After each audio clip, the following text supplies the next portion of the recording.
पिछले एपिसोड में हमने देखा था थॉर अकेले अपने एसगार्ड में अपने दोस्तों को मिस कर रहा होता है और फिर उसे डोनाल्ड ब्लेक की वो आवाज सुनाई देने लगती है जिसमें डॉक्टर ब्लेक ने थॉर से बोला था कि गॉड्स एग्जिस्ट करते हैं, इसीलिए थॉर को उन्हें बस ढूंढना होगा। और इसी खोज में उसे हाइमडाल मिलता है। और अब एसगार्ड पर थॉर अकेला नहीं था क्योंकि वहां पर थॉर और उसका दोस्त हेमडाल वापस आ चुके थे।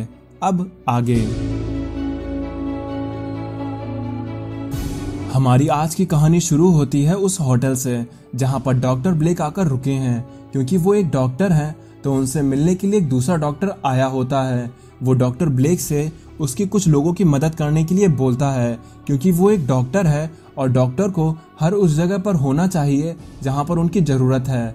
जिसपे ब्लेक उस डॉक्टर की बात मान जाता है और उसके साथ चलने के लिए रेडी हो जाता है।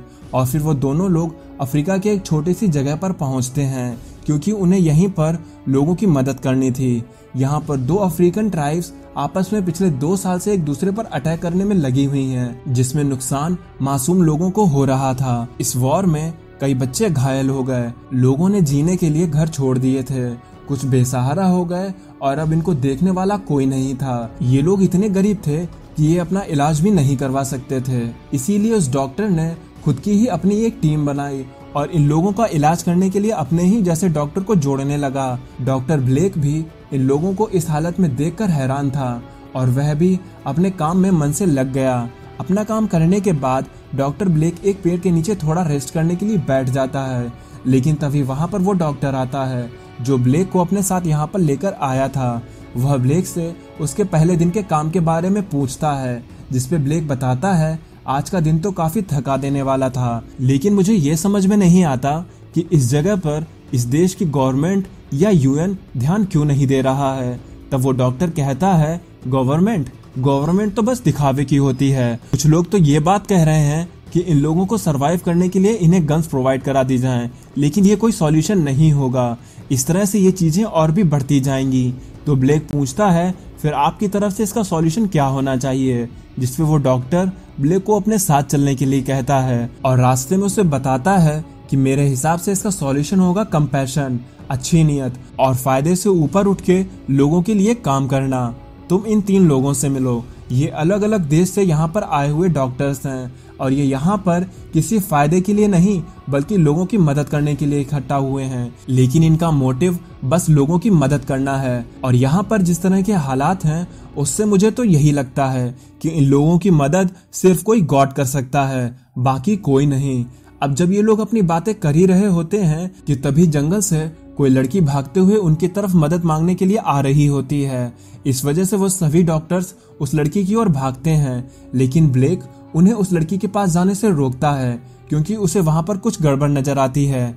क्योंकि इतनी गर्मी में वो लड़की एक कोट पहनी थी और इसका मतलब यही था कि वो लड़की अपने कोट में कुछ छुपाए हुई थी। और जैसे ही वो डॉक्टर उस लड़की के पास पहुंचते हैं कि बूम, वो लड़की वहीं पर ब्लास्ट हो जाती है क्योंकि उस लड़की के कोट में एक्सप्लोजन्स पहले से ही लगे थे और उस धमाके की वजह से वह डॉक्टर वहीं पर मर जाता है और ब्लेक वहां से दूर जाकर गिरता है। फिर तभी वहां पर टेररिस्ट आ जाते हैं और वो वहां के लोगों पर अंधाधुंध फायरिंग करना शुरू कर देते हैं। डॉक्टर ब्लेक ये सब देखकर सोच रहा होता है अच्छा काम करने वालों को ऐसे ही बुरे इंसान बस अपने मकसद के लिए मार डालते हैं, लेकिन तभी वहां पर वो 3 डॉक्टर्स आते हैं और वो बहादुरी से उन टेररिस्ट के गन छीनकर उनका सामना करने लगते हैं।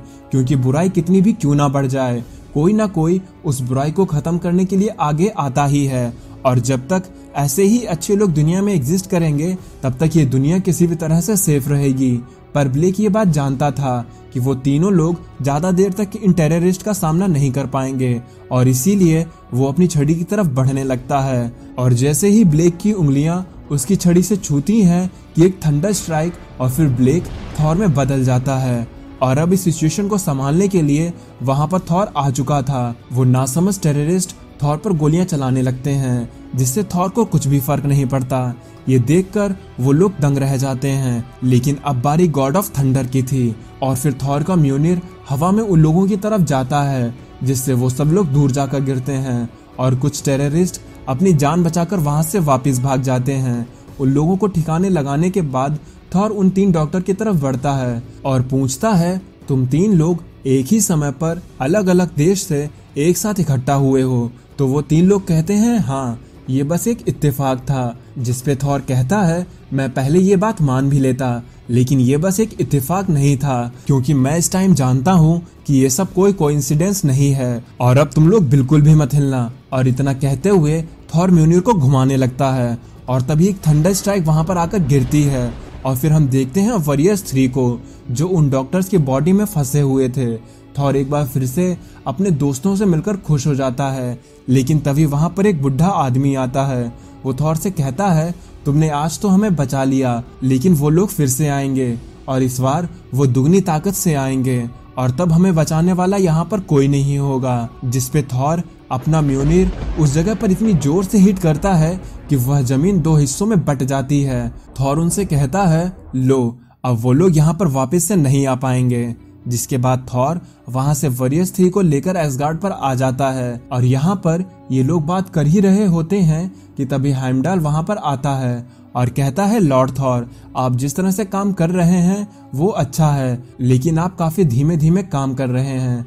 आपको नहीं लगता है कि ये करने के लिए थोड़ा तेजी से काम करना चाहिए?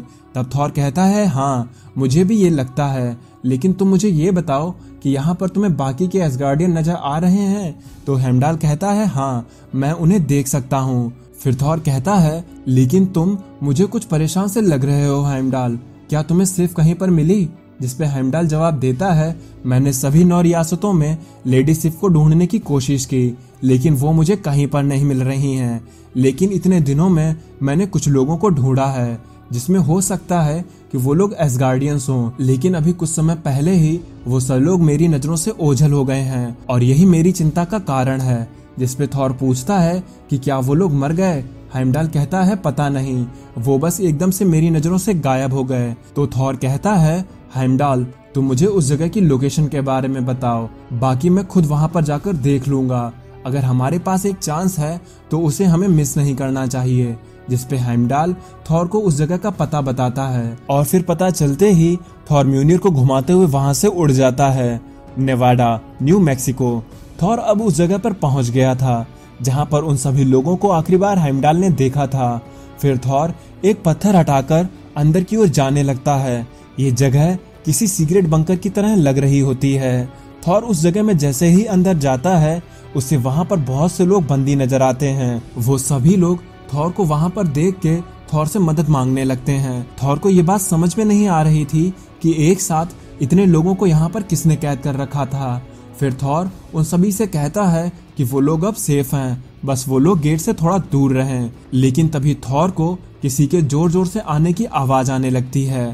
थॉर अपना म्यूनिर निकालकर बोलता है यू मॉन्स्टर, मेरे सामने आओ और मुझे बताओ कि तुमने इन इनोसेंट लोगों को यहाँ पर क्यों कैद करके रखा है। अपनी शक्ल दिखाओ और गॉड ऑफ थंडर का सामना करो। और फिर तभी थॉर के सामने वो आता है, जिसे देखकर थॉर शॉक रह जाता है और कहता है नहीं, ये नहीं हो सकता, क्योंकि थॉर के सामने कोई और नहीं बल्कि एसगार्ड का सबसे पावरफुल वेपन यानी कि द डिस्ट्रॉयर खड़ा था। और फिर डिस्ट्रॉयर ने एक पल की भी देरी नहीं की और वो सीधा थॉर से भिड़ गया। लेकिन थॉर ने भी डिस्ट्रॉयर का जवाब उसी की भाषा में दिया। थॉर डिस्ट्रॉयर से लड़ते हुए बोलता है मुझे नहीं पता कि तुम कैसे बच गए या कैसे यहाँ पर आ गए, लेकिन मुझे बस इतना पता है कि तुम इस तरह से इन इनोसेंट लोगों को यहाँ पर कैद कर नहीं रख सकते, क्योंकि आज मैं तुम्हारे और इन लोगों के बीच में खड़ा हूँ। फिर वो दोनों लोग एक दूसरे से लड़ने लगते हैं। खुद ओडिन फोर्स के साथ थॉर भी डिस्ट्रॉयर को ज्यादा नुकसान नहीं पहुंचा पा रहा था, क्योंकि डिस्ट्रॉयर न केवल थॉर के हमले को डिफेंड कर रहा था बल्कि थॉर पर किसी वॉरियर की तरह हमला भी कर रहा था। थॉर कहता है डिस्ट्रॉयर, मेरे फादर ओडिन का सबसे powerful weapon, killer of the gods, आज कुछ भी हो जाए मैं तुम्हें रोक के रहूंगा और मुझे नहीं पता कि तुम्हारे अंदर कौन सा एसगार्डियन फंसा है, लेकिन आज तुम्हें रुकना होगा। और फिर थॉर डिस्ट्रॉयर को लेकर सीधा उस जगह से दूर आ जाता है और कहता है डिस्ट्रॉयर, अब यहाँ पर किसी तरह से भी ह्यूमन को नुकसान नहीं होगा। जिसपे डिस्ट्रॉयर बोलता है मैं डिस्ट्रॉयर नहीं हूँ बल्कि तुम डिस्ट्रॉयर हो थॉर, और अब तुम मरोगे।